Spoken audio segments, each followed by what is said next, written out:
never wanted to work for the family company. Following honors in financial management from college, my aspirations were focused on leaving my own impression in the business world. Having already showed interest in my resume, several esteemed companies thrill me about starting from nothing in terms of my career. But other plans called for life. Alice Chen is my name. I was always the conscientious one. Tommy, my older brother, was the golden child with no wrongdoing capacity. He acquired the most modern devices, the most elegant clothing, and, above all, our parents' whole attention. Early on, I became self-sufficient. I threw myself into academics and worked part-time at our company in the summers to make my own money. For 3 generations, our family had Chen Global Trading, starting it with just 2 cargo containers of Taiwanese electronics, my great-grandfather. It had developed into a solid mid-sized business managing imports from all throughout Asia by the time my father assumed control. From my summer work, I know the business both inside and outside, but I never imagined I would be operating it. Tommy was meant to have that. One evening, my father remarked, "Alice, we need to talk," his voice unexpectedly solemn. Over supper at his office, I had just completed informing him about a great interview with Goldman Sachs. "What is wrong, Dad?" Worrying his face, he waved for me to take a seat. "The business isn't performing great. Faster than ever before, we are losing money." My gut grew tighter. Tommy seemed to be learning the ropes. You often said he would take over. Dad's face turned red with humiliation. "Your brother, he is not ready. He expense reported yesterday a $5,000 supper with customers at the newly opened French restaurant. He couldn't recall a single detail when I asked him about the company under discussion. And what relevance this has to me? Though I could already tell where this was leading, I asked. "I need you to take over as CEO, he stated, not elaborately. "You know the business, are smart, responsible. The business depends on you, Alice." I sat there, startled. I had been informed years ago that Tommy's birthright was this. Suddenly, he lost control, and they wanted me to intervene and straighten things out. What about my own plans of employment? I voiced opposition. "Dad, I worked very hard for this. I have scheduled meetings for interviews." "This is our family's legacy," he interrupted, his voice shaking somewhat. "Your great-grandfather started this firm from nothing. Are you actually going to let things fall apart?" I studied the ancient black and white picture on his wall, my great-grandfather proudly facing his first warehouse. 3 generations' weight of family history crushed down on my shoulders. I said at last, "Tommy won't like this." Dad grumbled. "Let me handle your brother. Are you going to do it?" I watched my well-thought-out future vanish out the window at the metropolitan skyline. Indeed, I found myself saying, "I shall do it." My first day running Chen Global Trading was dreamlike. Walking through the familiar hallways, I was greeted by faces I'd known since I was a teenager running errands and filing paperwork during summer breaks. I spent the next 2 weeks buried in financial reports, my financial management degree finally proving useful in ways I hadn't expected. Mrs. Rodriguez, our head of accounting, and her team were invaluable, providing me with years of records and explaining various accounting practices that had become standard under my brother's influence. "I hate to show you this," Mrs. Rodriguez said one evening, placing a thick folder on my desk, "but you need to see where the money's really going." The numbers told a story of systematic mismanagement and wasteful spending. But it was when I started digging into the expense reports that my blood really began to boil. The documents revealed a pattern of excessive spending that made my stomach turn. An $80,000 Tesla Model S purchased 6 months ago under transportation expenses.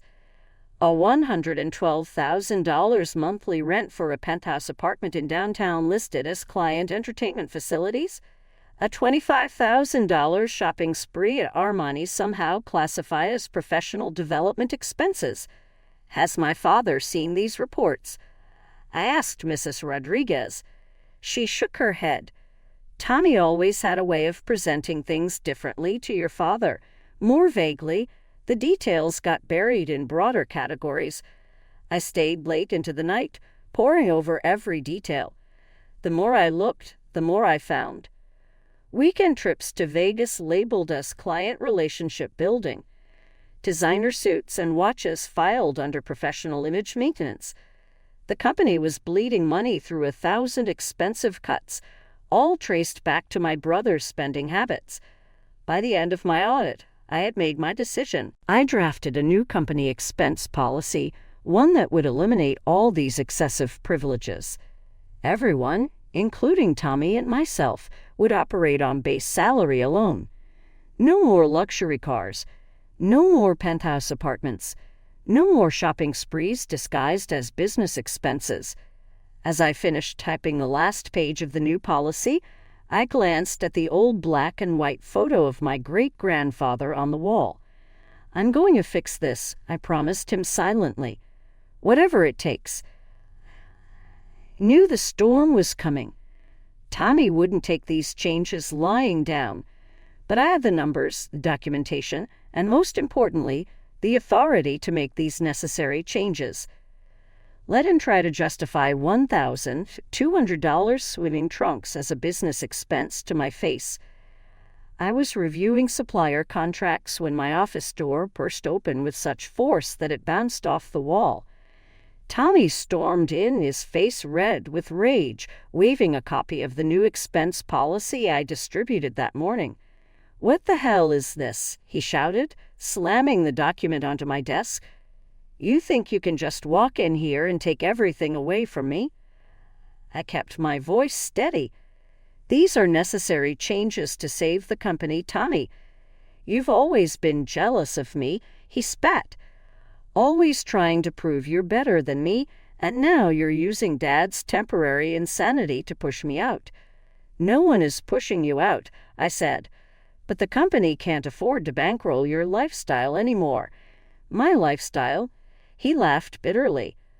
"I bring in half-hour clients. You think they want to meet in some cheap restaurant or drive around in a Toyota. They want to do business with a solvent company." I countered, "Which we won't be if." "Screw you, Alice." He kicked my visitor's chair across the room. "You're nothing but a jealous." He trailed off, his face twisted in anger. Who couldn't stand seeing me succeed? With that, he stormed out, leaving papers scattered across my floor. I knew exactly where this was heading. Sure enough, that Saturday at our family dinner, I could feel the tension as soon as I walked in. Mom was unusually quiet as she served the pot roast. Dad kept clearing his throat, his nervous tell. Finally, Mom couldn't hold back any more. "Alice, don't you think you're being a little harsh with your brother? He's worked so hard for the company." "Has he?" I reached for my briefcase. I'd come prepared for this. "Would you like to see exactly how Tommy's been working hard with company money?" I spread out the documents across the dining table, right next to Mom's best china. Credit card statements, expense reports, receipts, all carefully highlighted and annotated. This is the penthouse he rented with company funds. This is the Tesla he bought. Here are the Vegas trips, the designer shopping sprees, the $5,000 dinners. Mom shook her head. "He needs to entertain clients. With $1,200 swimming trunks?" I pointed to that particular receipt. "Or a $15,000 watch?" "Your brother has always had good instincts for business," Mom insisted. "He knows how to make people feel special." Dad had been silent, studying the documents with a deepening frown. "These numbers," he finally said.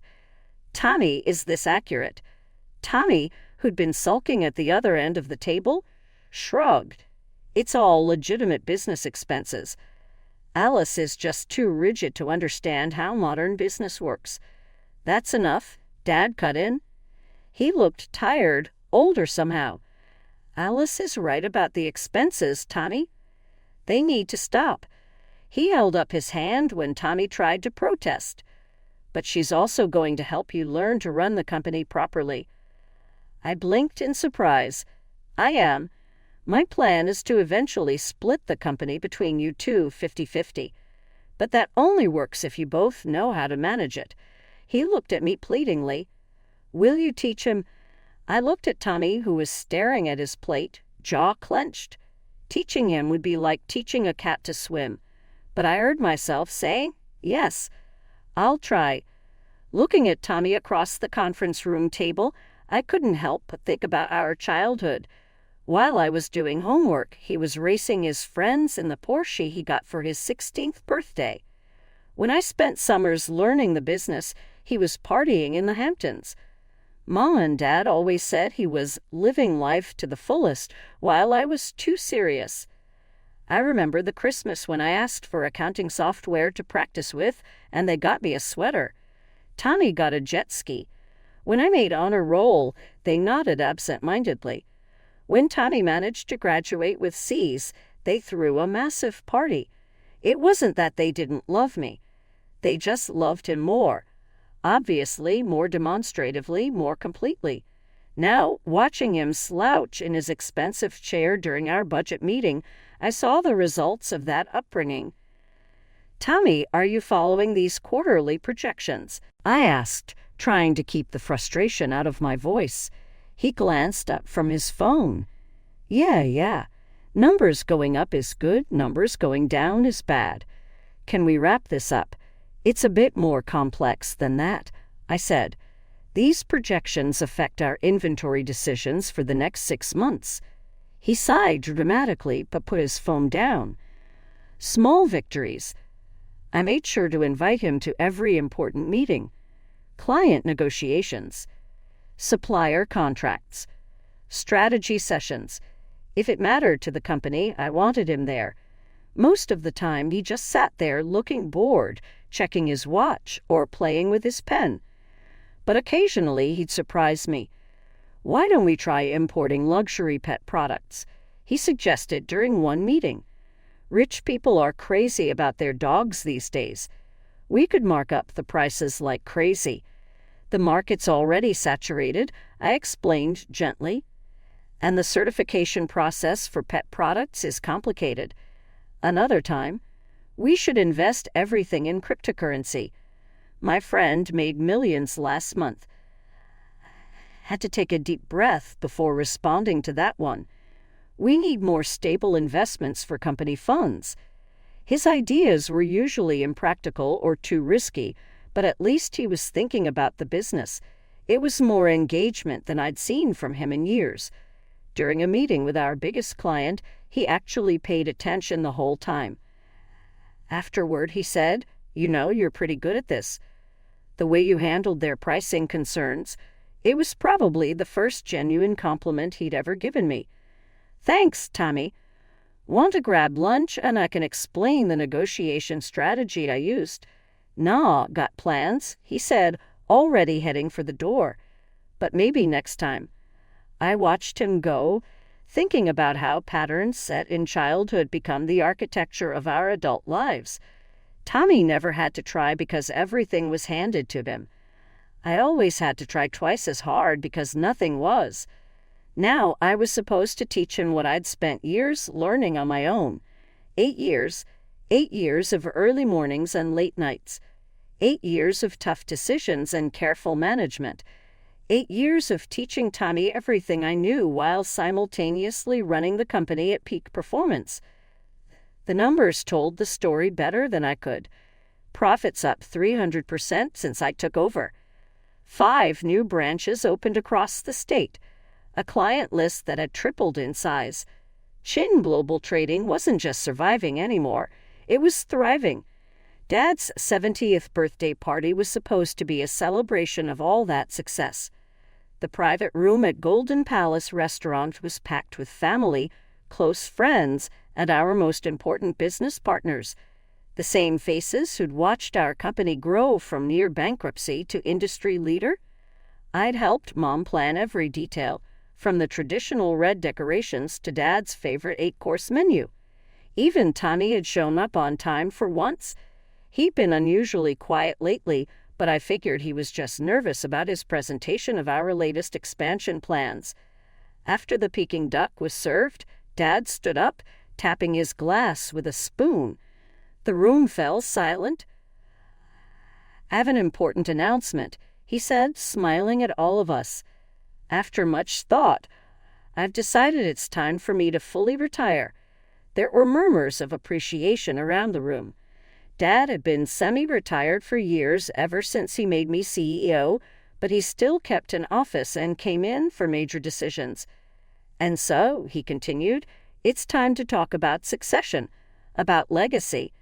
My stomach tightened, sensing something in his voice. Chin Global Trading has been in our family for 3 generations, passed down from father to son. Today, I'm proud to announce that I'm transferring full ownership of the company to Tommy. The room erupted in applause. I sat there frozen as relatives congratulated my brother. This couldn't be happening. "Dad," I said, standing up. My voice cut through the celebrations. "What about our agreement? You promised to split the company between us." The room went quiet. Dad shrugged, not quite meeting my eyes. "The company has always passed through the male line, Alice. It's tradition. Besides, Tommy will make an excellent leader." Leader? I couldn't believe what I was hearing. I'm the one who saved this company. I'm the one who turned it around. Now, dear, Mom cut in. "Don't make a scene. Tommy has natural leadership abilities. He'll make a better owner than—" Better. I laughed incredulously. Where was his natural leadership when the company was failing? Where was it during the 8 years I spent teaching him basic business concepts? Tommy stood up, straightening his tie. "Speaking of which, sis, you should start preparing to hand over your CEO duties. As the new owner, I'll be taking that position as well." He smirked at me across the table, the same smirk he'd had when he got that Porsche for his 16th birthday. When he took credit for my work in high school. When he spent company money like water because he knew he'd never face consequences. "You know what?" I stood up, my chair scraping against the floor. "You all deserve each other. 8 years I spent fixing Dad's mistakes and covering Tommy's incompetence. 8 years of my life sacrificed for this family's legacy." "Alice," Mom gasped. "How dare you be so selfish?" "Selfish?" I turned to face her. Was I being selfish when I worked 60-hour weeks to save the company? When I gave up my own career dreams? When I tried to teach Tommy despite knowing he'd never learn? "You're just envious," Dad said coldly. "You've always been jealous of your brother.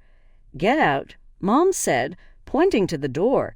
"If you can't be happy for your brother's success, you can leave."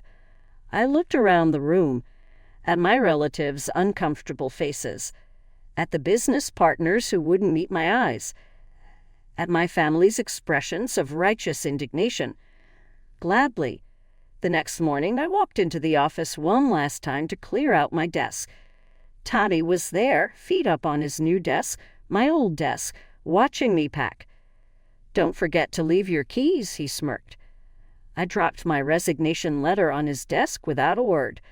8 years of my life packed into one cardboard box. Thankfully, I'd always lived well below my means. The savings I'd accumulated bought me a beautiful apartment in the historic district. I decided to take a few months off, something I hadn't done since college. The first signs of trouble at Chin Global Trading started 3 months later. Mrs. Rodriguez called me over coffee. "They fired me," she said, hands wrapped around her cup. Tommy said I was too old school in my accounting practices. Over the next few weeks, more calls came. Tommy had replaced most of the senior management with his college buddies. The new CFO was a guy he used to party with, who'd barely passed business school. "He's back to his old spending habits," reported James, my former VP of operations, who'd also been let go. bought himself a new Maserati as a company car, but that's not the worst part. The worst part, as it turned out, was Tommy's solution to their first major crisis. When their main supplier raised prices, instead of negotiating or finding a reputable alternative, Tommy switched to a sketchy supplier offering suspiciously low prices. "The products are garbage," Sarah from Quality Control told me before she, too, was fired. "Half of them are defective, but Tommy won't listen. Says we're being too picky." Within 6 months, the company had lost 3 major clients.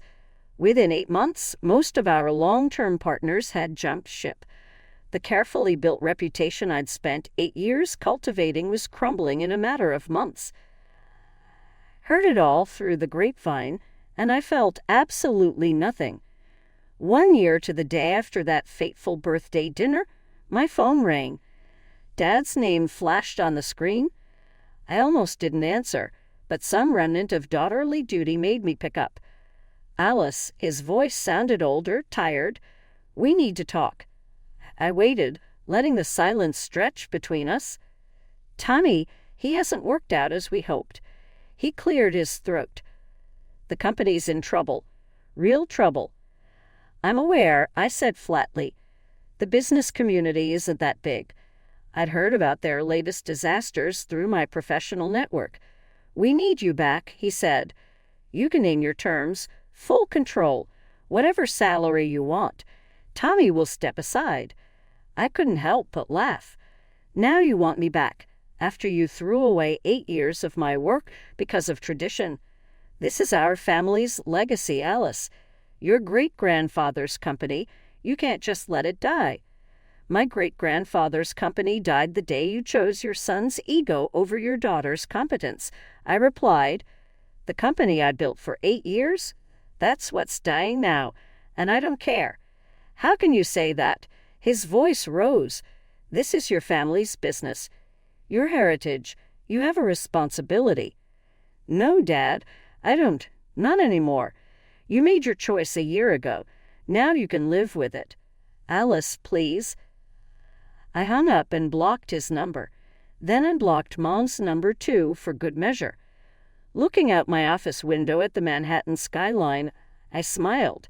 My new business card read, "Alice Chen, Chief Executive Officer of Morton International, one of the largest import-export firms on the East Coast." I'd been headhunted for the position 6 months ago. Alice, my assistant, poked her head in. "The board members are ready for your presentation." I gathered my papers, straightening my jacket. The quarterly results were excellent. We'd exceeded all projections, and I had plans to expand into 3 new markets. "Your strategy for the Asian markets is brilliant," Richard Morton, the company owner, had told me last week. "Best decision I ever made bringing you on board." The irony wasn't lost on me. Here I was, doing exactly what I'd always wanted to do. Being valued for exactly who I was. No family drama. No emotional manipulation.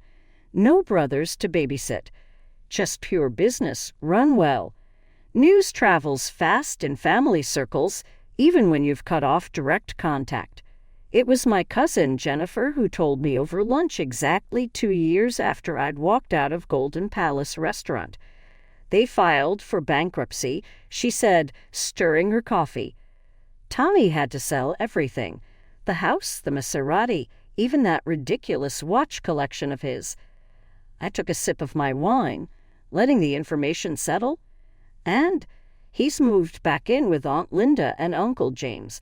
They converted their home office into a bedroom for him. Jennifer hesitated. "They're saying it's temporary, just until he gets back on his feet." I could picture it perfectly. Tommy in his childhood bedroom, Mom making his favorite meals, Dad making excuses for him. Some patterns really do never change. The details emerged over the following weeks through various family channels.